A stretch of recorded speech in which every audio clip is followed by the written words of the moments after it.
welcome back to another one. In this video, we get Cole's E30 with an S52 swap up and running. I'm going to break this video up into two parts just because it got crazy long. And just for a little backstory, that Amola M Roadster that I purchased a while back, video right here, this is the S52 and the ZF out of it. So anyway, enjoy the video and stay tuned for part two. What's up, guys? Happy Monday from here. I don't know what day it is for you. Real behind on getting videos out, but I'm sure there's been some recently. I decided to start working on some people's cars for them if they're interesting to me. So we have Cole's 1987 325 ES with an S52 in it. He's done all the work himself, and he hasn't gotten it to start. So him and his dad have given up, and it got towed here. So, a little bit of background.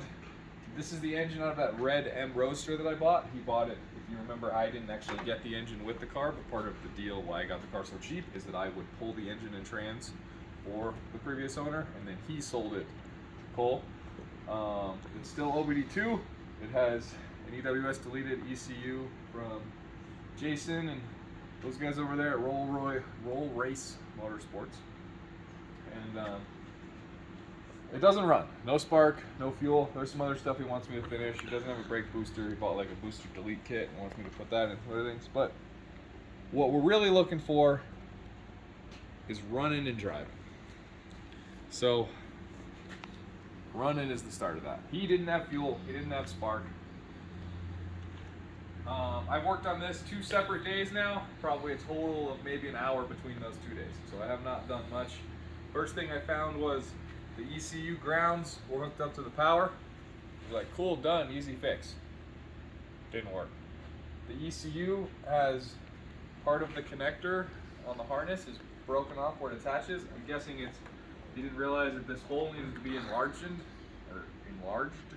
because this is an E model, so it has the small 2-row connector instead of the 3-row that like an I model would have. So you have to make it a little bigger to fit the 24-valve harness through. I got it connected real good.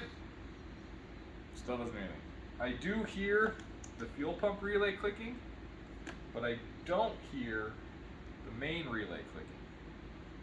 And this main relay is it's a 5-pin main.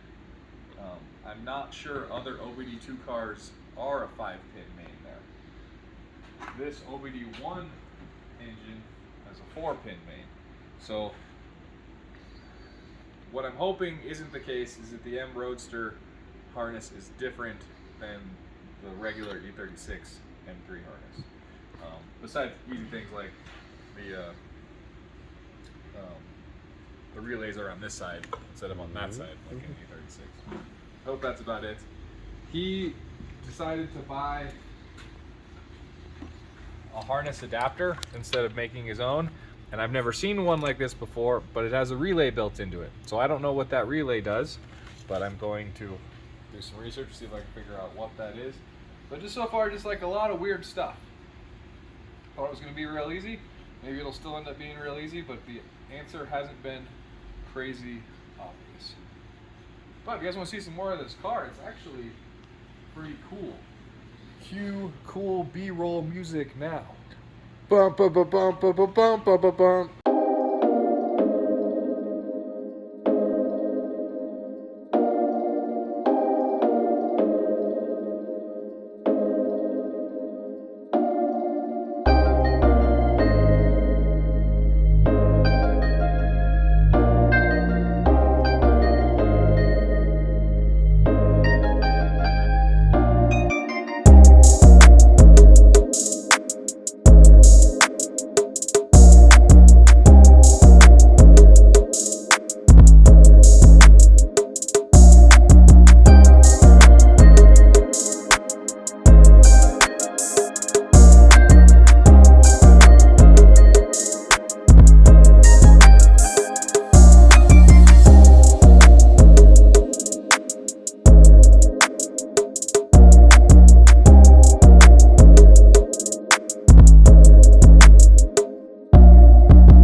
again.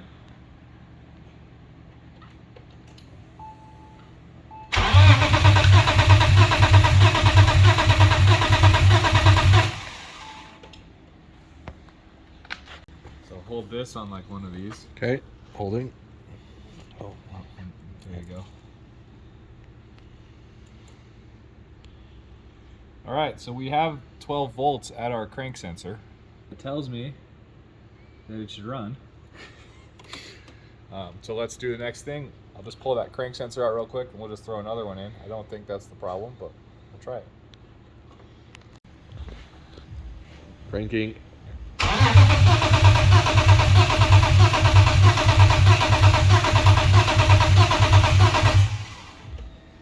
What did you do there? We just replaced the crank sensor. Still no spark. I don't know. But just to make sure of that. We pulled the fuel line off though, and there's no fuel there. So I'm wondering if maybe the fuel pump is backwards, like power to it is backwards. But that would not explain no spark.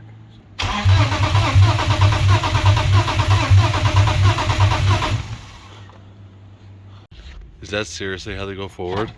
I guess, unless it's on this side.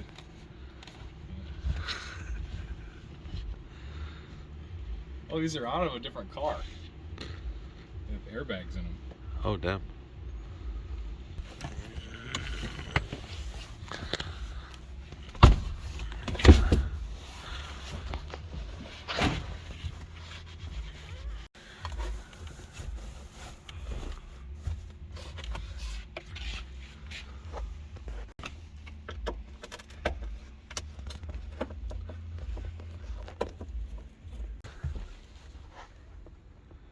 Okay.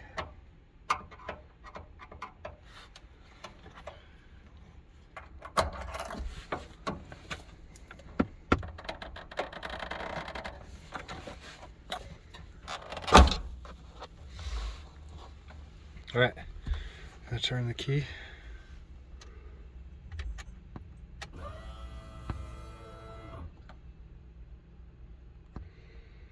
Is there no fuel in this car?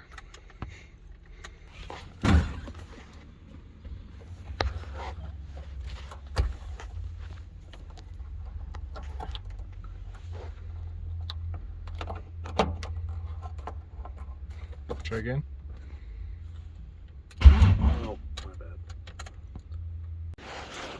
All right, we've verified that the intake pump works. This car still has the factory fuel set up in terms of a low pressure pump and then a high pressure pump over here, but this one appears to have been replaced, so I'm wondering if this is where our fuel problem is coming from.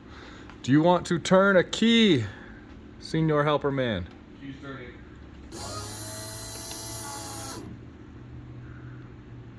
Okay, I hear it make noise, but I'm not sure it's doing anything. Go again. Oh, okay, definitely does stuff. So, I have the fuel line disconnected up there. I think he has the fuel lines reversed at the front, so I'm going to look into that real quick. All right, I have swapped the fuel lines down on the frame rail right there. So I put this back on, did test, so there's fuel on stuff now. Got it. And if Andrew wants to turn it over,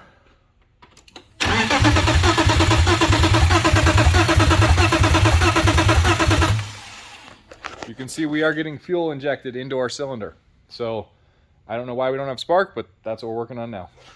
All right, we dug a little bit deeper and I found this cut wire in here. Cut there and cut there.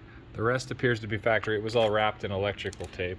So I don't know what he was removing there. There's not really anything we would want to be removing from a harness. What I have over here is this 5-pin relay. I only have power on that signal wire. I don't have power on either side of those big ones. I feel like one of those needs power. I don't know which one, or I would just give it power, but I'm gonna do a little bit more searching here and see what we can figure out. All right, we've just kind of rigged up some power directly to that was missing power, and let's see if she coughs now. Let her run.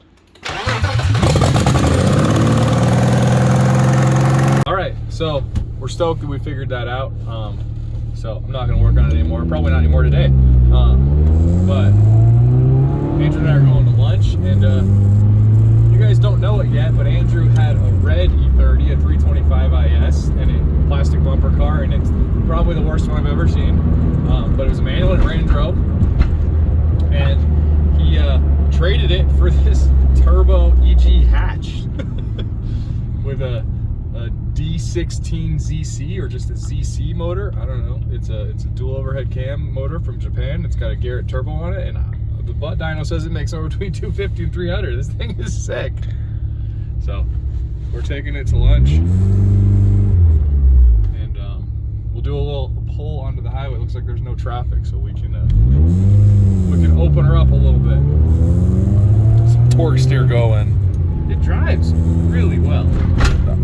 I'm beyond surprised with like the drivability. And we're talking car for car. The E30 was not driving great. The E30 didn't drive great. It was like wrecked in the rear quarter on the driver's side. It didn't have a rear glass. Well, you sold it with one, but yeah, it wasn't really there. Also, we have another set of wheels back there. That's what's clanging. Got blow off valve in this. Oh, we don't have a plate. We can totally get in the HOV lane.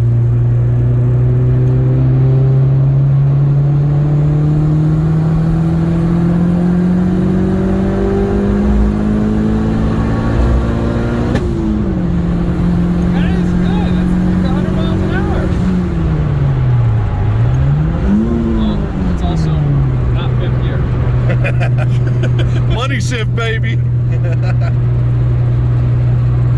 really good, man. Dude, so this is the saga of doing a bunch of trades to this trade, and I still haven't had any money out of my pocket. So this started when you remember the Crown Vic from the Gambler stuff we did, the blue one that he had that was lifted,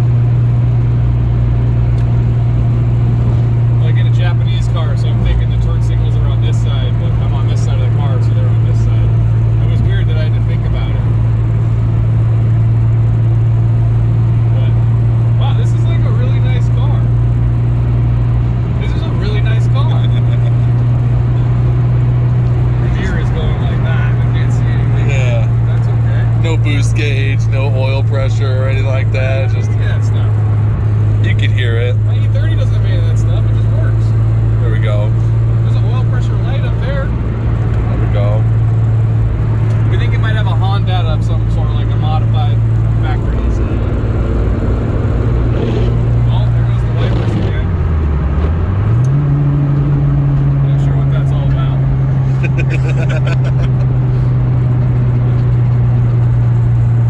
Cool. Were you ever a Honda guy?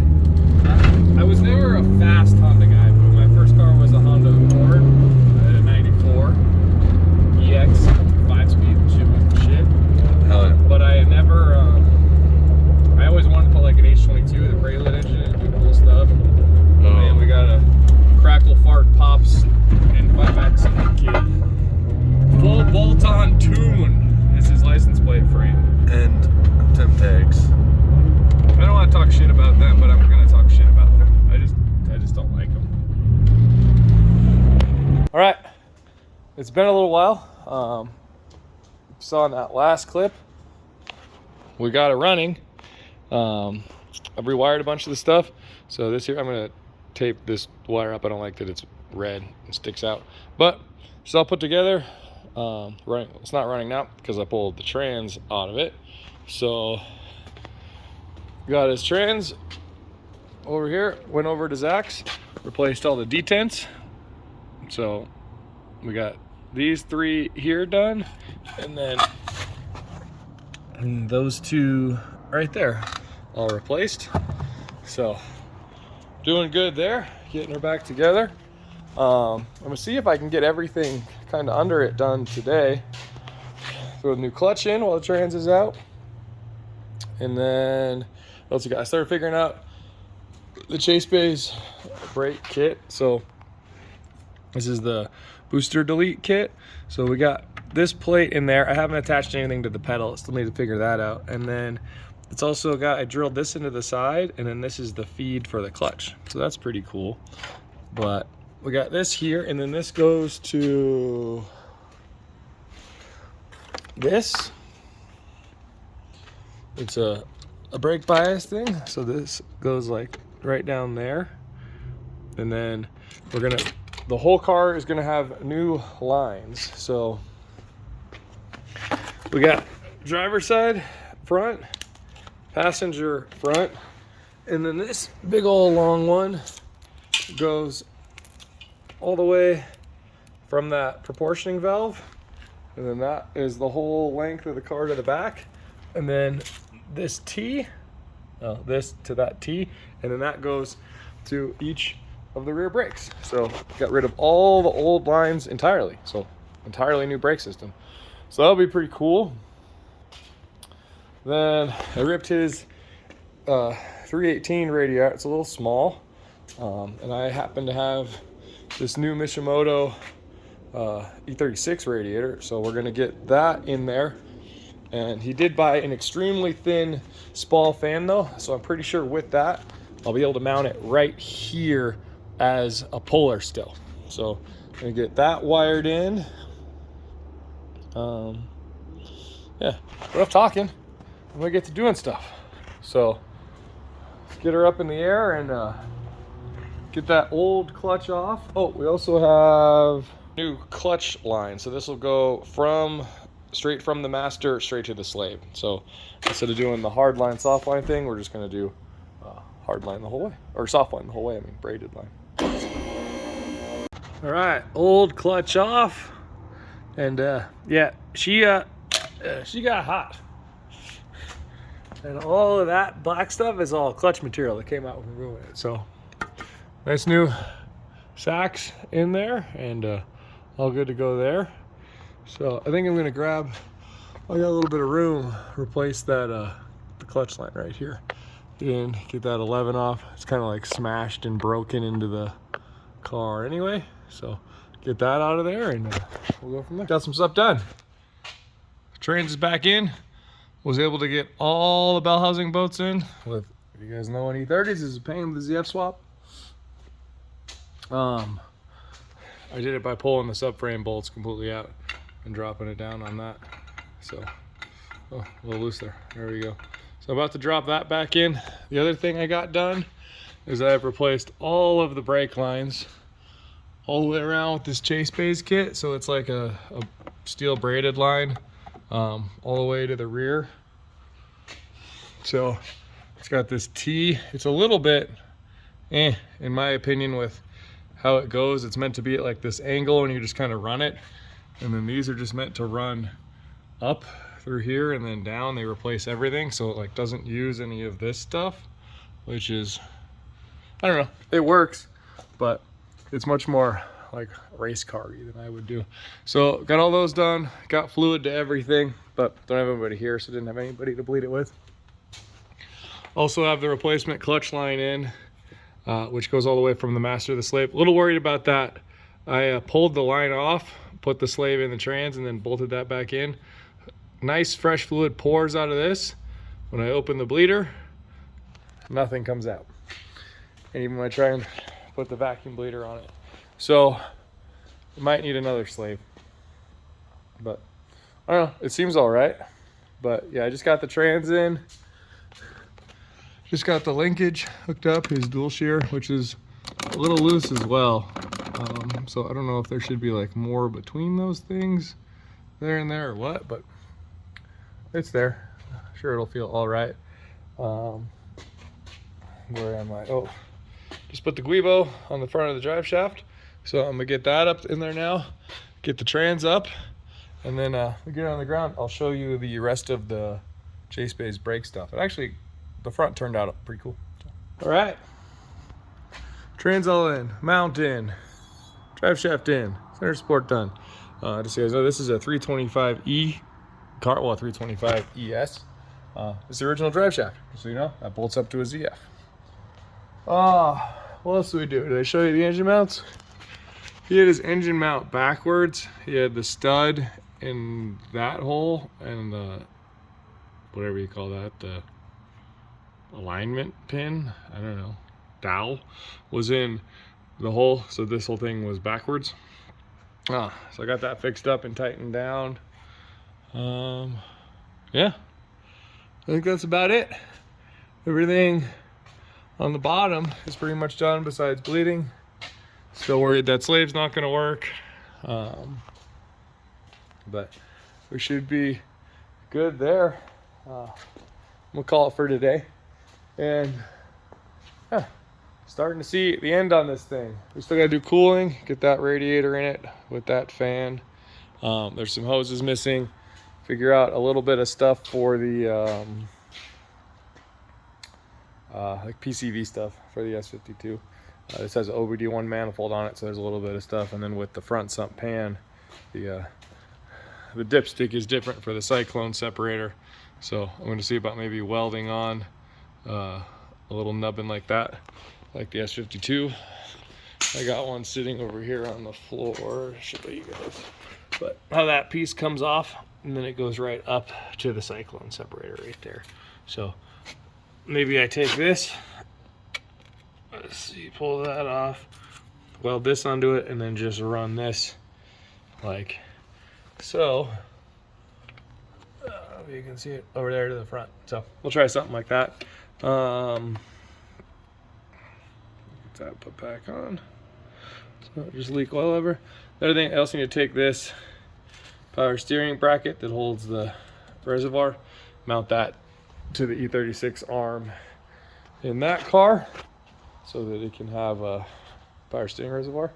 I looked for an expansion tank for like a late model one. This is an early car, and I couldn't find one, so I might have, probably just gonna have John make an expansion tank for him, and I'll mount that up.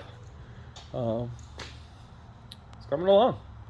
Dude's gonna get his car back here. So like I said, I think that's it for tonight, and I'll see you guys right now. All right, hope you guys enjoyed that part, and stay tuned for the next one. I'll put it out in the next couple of days, and yeah, thanks for watching. I appreciate it.